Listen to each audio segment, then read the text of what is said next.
Music यानी संगीत किसको नहीं पसंद है। अक्सर हम या आप काम करते समय गाना सुनना पसंद करते हैं, लेकिन कल्पना करिए जब यही चीज हाई कोर्ट, सुप्रीम कोर्ट या किसी कोर्ट में होने लगे। जी हाँ, बिल्कुल सही सुना आपने। कल का दिन भारतीय न्यायपालिका में और भारतीय इतिहास में ऐसा ही एक दिन लेके आया है। नमस्कार, मेरा नाम अमित है और आप सभी अराइजिंग भारतवर्ष यानी एबीएन देख रहे हैं। आज हम लोग जूही चावला द्वारा पब्लिसिटी एक प्रकार का स्टंट था और पब्लिक का ध्यान अपनी ओर खींचने के लिए सुप्रीम हाई कोर्ट में किया गया एक केस के मामले में हम लोग बात कर रहे हैं। अगर आप 5G तकनीक का विरोध करते हैं तो आपके मन में ये सवाल आया होगा कि ये पब्लिसिटी स्टंट क्यों है। मैं ये बात मानता हूँ, हो सकता है कि आपके मन में नीयत सही हो, आपकी नीयत सही हो। 5G तकनीकी से अगर नुकसान हो रहा है तो आपके मन में उसको लेके दुख है, लेकिन जूही चावला एक पब्लिसिटी स्टंट कर रही हैं, इसमें कोई दो राय नहीं है। अब मैं ऐसा क्यों कह रहा हूँ, 2-3 घटनाओं से आपको पता चल जाएगा। सबसे पहले तो ये बात जान लीजिए कि ये जो 5G तकनीकी है ये किसी भी प्रकार से किसी भी जीव को नुकसान पहुंचाता है, अभी तक इसका कोई भी वैज्ञानिक प्रमाण नहीं मिला है, यानी कि यह बात प्रमाणित नहीं हो। तो सवाल ये है कि इतनी महान अदाकारा जूही चावला जी हाई कोर्ट में इस मामले को लेके कैसे पहुंच गई, आखिर इसमें कुछ तो दम होगा। जैसे मान लीजिए किसी भी मामले पर हम जब उस मामले को कोर्ट में लेके जाते हैं तो हमारे मन में कुछ बात होंगे या फिर कुछ प्रूफ होगा, या फिर हो सकता है कि लोगों को लगता है जैसे सोशल मीडिया पे किसी भी चीज़ के लिए कोर्ट पहुंच जाने की मांग करना कि FIR होना चाहिए, अरेस्ट करना चाहिए छोटी छोटी बातों पे। इसी तरीके से उनके मन में आया होगा कि हो सकता है कोर्ट इस पर ध्यान दे, लेकिन ऐसा नहीं है, क्योंकि वो आम आदमी नहीं है, अपने समय की मशहूर अदाकारा रही हैं, पैसे वाली हैं, तो उनके पास लीगल एडवाइजर भी होंगे जो उनको लीगली एडवाइज करते होंगे। अब दोस्तों, कल वाले मामले में हुआ ऐसा है, जूही चावला पे 20 लाख रुपए का जुर्माना ठोका है। 20 लाख रुपए। अब हो सकता है कि कोर्ट ने जो ये 20 लाख रुपए का जुर्माना महान अदाकारा जूही चावला पर लगाया है, इससे उनके फैंस, अगर आप हैं तो नाराज होंगे, अगर नहीं हैं तो आखिर इसे पब्लिसिटी स्टंट क्यों कहा है, इसका कारण सुनते ही आप भी ये बात मान जाएंगे। तो सबसे पहले तो मैं आपको बता दूं कि जिस दिन वो कोर्ट में मामला पहुंचा था, कोर्ट ने तुरंत डेट दे दिया और डेट देते ही उसके बाद जूही चावला ने इस बात को तुरंत ट्विटर पे ट्वीट किया कि इस दिन को सुनवाई होने वाली है, आप सभी जरूर जुड़ें। तो पहला तो ये कारण है कि ये पब्लिसिटी स्टंट था। दूसरी चीज, हम तुम और 5G, इस प्रकार का टाइटल रहा वहां पे। उनका ट्वीट जो था, उस ट्वीट में हम तुम और 5G, ऐसे टाइटल कौन रखता है भाई? क्या ये मजाक चल रहा है सच में? चलिए कोई बात नहीं। तो ये दूसरी बात थी जिसके कारण ये माना जा रहा है कि ये पूरा का पूरा जो मामला था जूही चावला द्वारा जो लेके जाया गया कोर्ट में, दिल्ली हाई कोर्ट में, वो एक पब्लिसिटी स्टंट था। और तीसरी और सबसे महत्वपूर्ण और ध्यान देने वाली जो बात है, जो हो सकता है कोर्ट ऑफ कंटेम्प्ट भी हो, लेकिन कोर्ट ने इस पर ध्यान नहीं दिया हो, उन्होंने पूरा का पूरा जो सुनवाई था उसका लिंक पब्लिक में शेयर कर दिया। पब्लिकली उसको पूरा का पूरा लिंक शेयर कर दिया कि आप सभी जुड़िए, जबकि आप कोर्ट के नियम को जानते हैं, जितने लोग उसमें वादी प्रतिवादी होंगे या जितने लोग को आदेश होगा उतने लोग ही वहां पे बैठ के सुन सकते हैं। बहरहाल ऐसे ऐसे मामले तो कोर्ट में आते ही रहते हैं और लोगों का दिमाग खराब होता ही रहता है। लेकिन कल्पना करिए कि एक व्यक्ति जिसके पास लीगल एडवाइजर्स है, जो लीगली एडवाइज करते हैं कि इस मामले पे कोर्ट में जाया जा सकता है, लेके इस मामले को लेके जाया जा सकता है, क्या वो इस समय जब हमारा देश कोरोना की तीसरी लहर फेस करने वाली है, उस दौर में इस प्रकार के मामले कोर्ट में लेकर जाकर और कोर्ट के समय को बर्बाद करना सही है उस व्यक्ति द्वारा?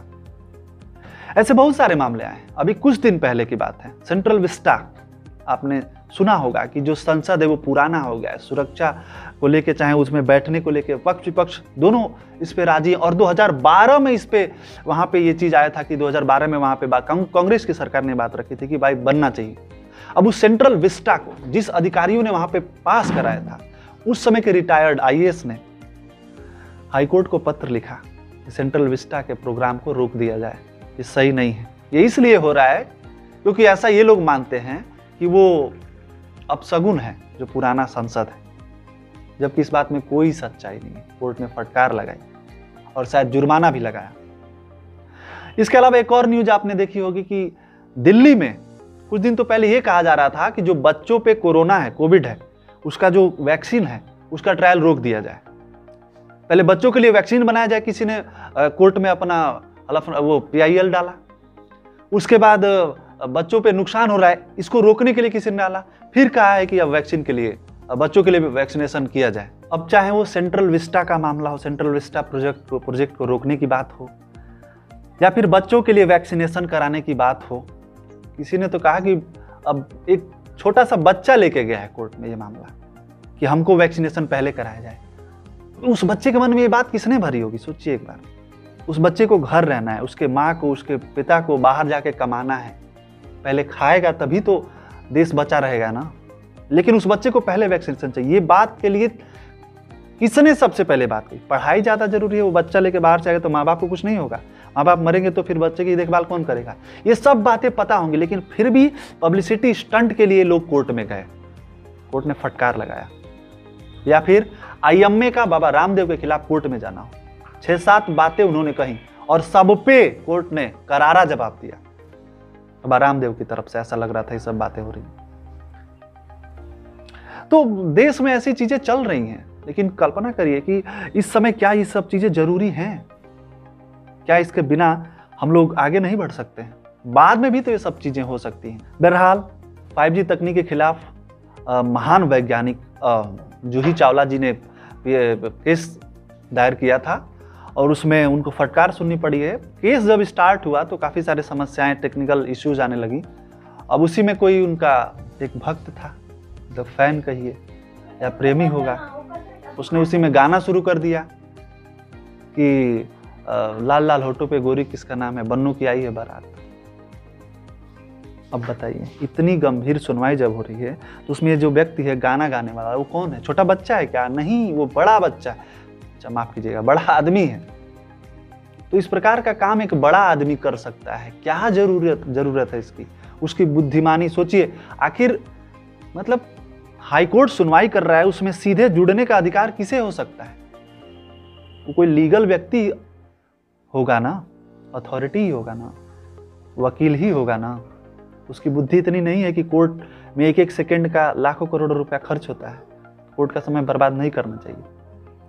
तो समस्या कहाँ है? कहा जाता है कि एक कहावत है, अक्सर आप लोग सुनते हो कि दुनिया इससे नहीं इन लोगों से परेशान। तो बात वही है, अभी परेशानी का कारण केवल यही सब चीज़ें नहीं है, परेशानी का कारण ऐसे लोग भी हैं जिनको ये पता नहीं है कि किस पर केस करना है, किस पर नहीं करना है, किन सब मामलों को लेकर आगे बढ़ना है, किसको सोशल में रखना है, सोशल मीडिया पर डालना है, किसको कोर्ट में लेके जाना है। इनको लगता है कि फेसबुक पे मुंह से हक देना, कोर्ट में लेके जाना, दोनों चीज़ बराबर है।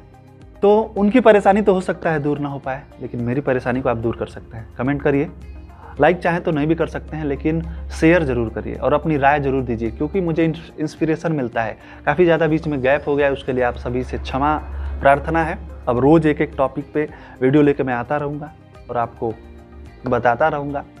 नमस्कार, जय हिंद।